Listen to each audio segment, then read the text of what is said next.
You remember these three Yale professors? So they decided to flee the country for all sorts of reasons of terrible, terrible things that are happening, all things that they helped cause through their actions and the policies they back and through what Harvard has done and what Harvard has taught. The fact that they can't see this brings to mind, first of all, the phrase educated idiot, but secondly, the phrase the blind leading the blind.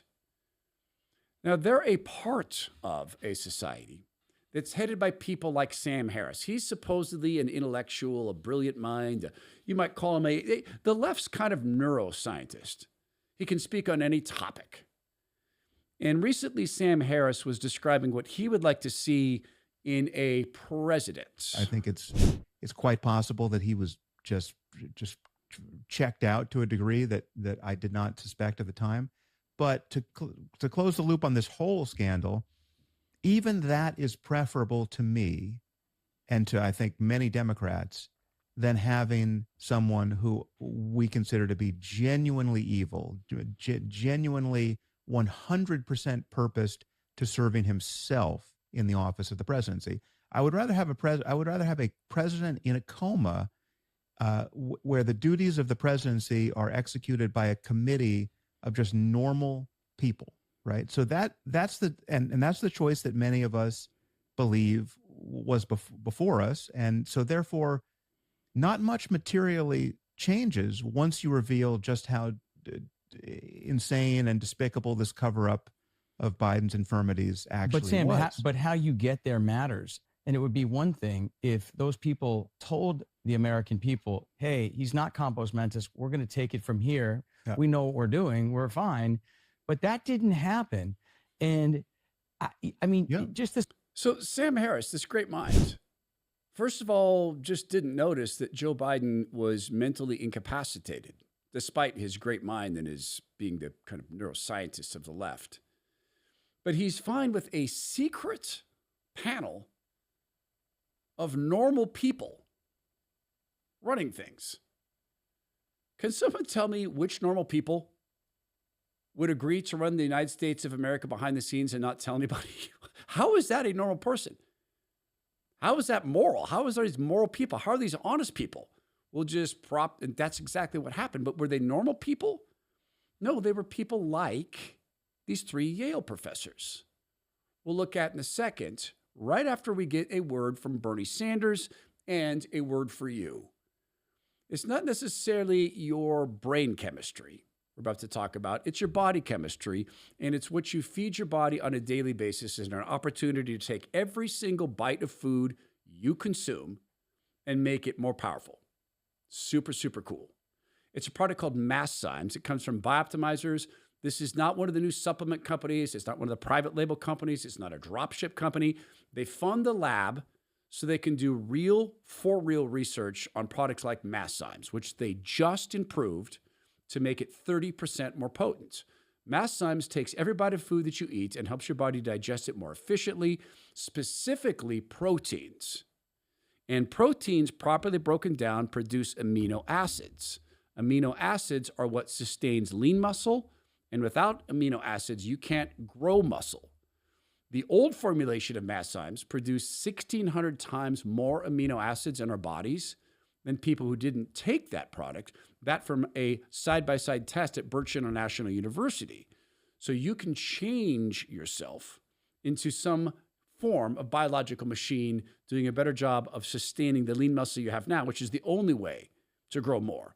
Go to bioptimizers.com/Todd. Use promo code Todd to get 10% off all their products and subscribe to Masszymes. You'll get exclusive discounts.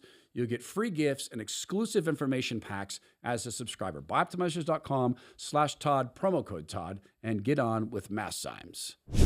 Bernie Sanders, normal person, right? Maybe one of the people running things behind the scene. And this is what Sam Harris said he'd prefer. So Sam Harris is apparently a big fan of things that Bernie Sanders saw go on in the Democrat primaries. The problem I think a lot of voters had is like, they didn't even know if it was her. We didn't even know if Biden was president. We didn't even know if these were her talking points. And we felt that over the last 4 elections, Democrats, we felt, that we didn't have a say on who could be president. We talk a lot about the Republicans being autocrats and oligarchs and taking over democracy, but from the Democrat perspective, and I'm a lifelong Democrat, I felt like the Democratic Party completely removed the democratic process from its constituents. And I think they need to have some accountability of that. No argument here.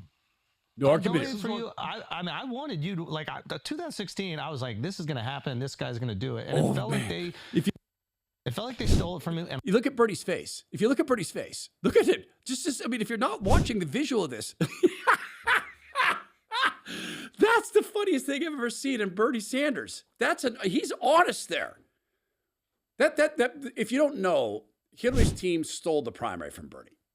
Legit stole the primary. And that's the face of a dude who, that's not Hillary pretending the election was stolen.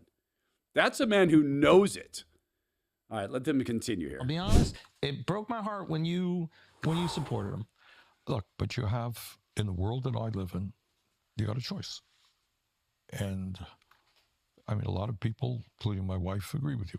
But, you know, you're down to a choice. Is it going to be Hillary Clinton or is it going to be Donald Trump? Not a great choice. But it ended up being him anyway, so why don't we burn it down? Well, because it's easy to say burning it down means that children are not going to have, you know, food to eat, that the schools will deteriorate, people will not. Right, like in Cuba. Okay. And then he gets into his socialism is going to solve all the things. Bernie Sanders knows, you can look at his face, the primary was stolen from him. He knows there was no democratic process with Kamala Harris. She didn't receive a single vote.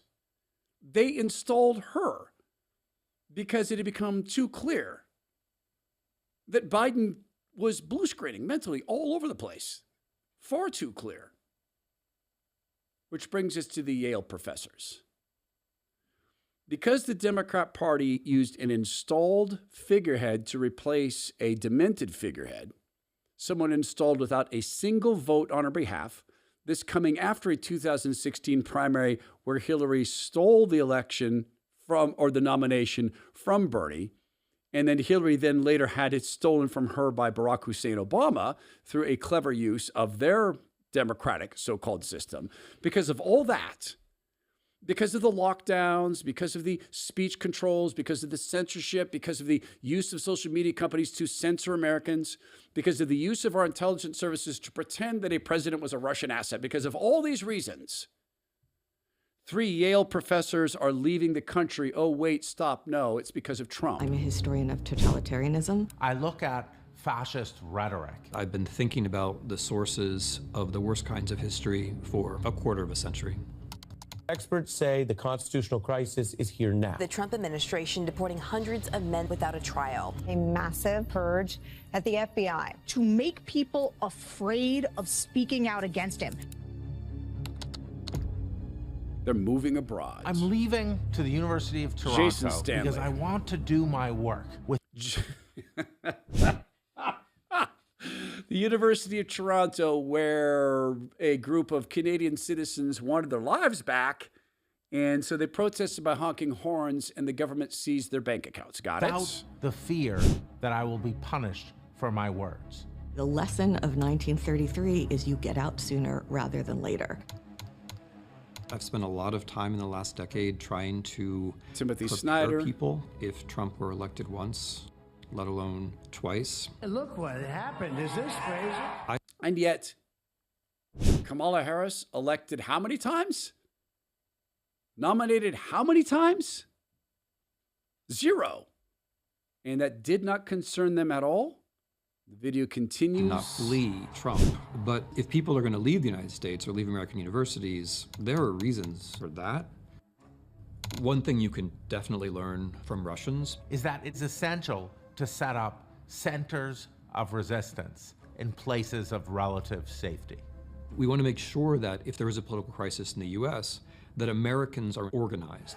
We've just gotten started. You haven't even seen anything yet. It's all just kicking off. All these people were professors at the same time as people were being banned from asking questions about injections and elections and intelligence reports on social media.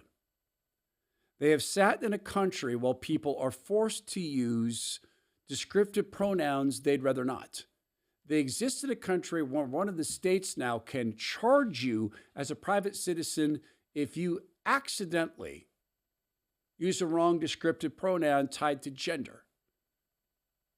They live in a country where parents have been informed in certain states you have no control whatever as to regarding your children's education. You don't even get to know what we teach them. And it's Trump. See, the phrase, the blind leading the blind, is biblical.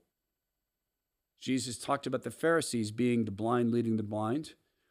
And I firmly believe this: if you can be made spiritually blind, how could you not be made materially blind? This is the world they created. They wanted the cult of the presidency when it was Barack Obama. They wanted to have the alphabet agencies running things because it was quicker and easier. They wanted speech controls. They wanted racism. I mean, Yale, Harvard, the Ivy League, that's the home of race-based admissions. And racism is, to coin a phrase, racism.